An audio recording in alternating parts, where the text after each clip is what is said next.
Hello guys, gagawa tayo ngayon ng merienda.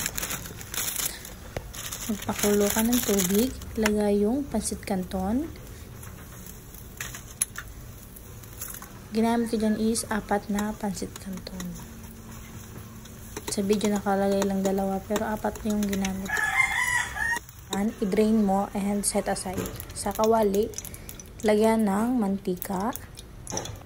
Then, ilagay mo din yung mantika sa sachet ng pansit canton. After nyan, mag-isa ka na ng sibuyas at saka bawang.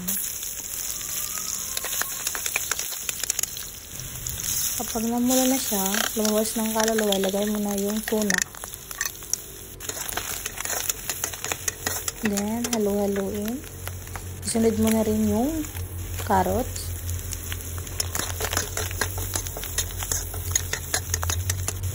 Pagtapos na, nilagay mo na din yung pechay.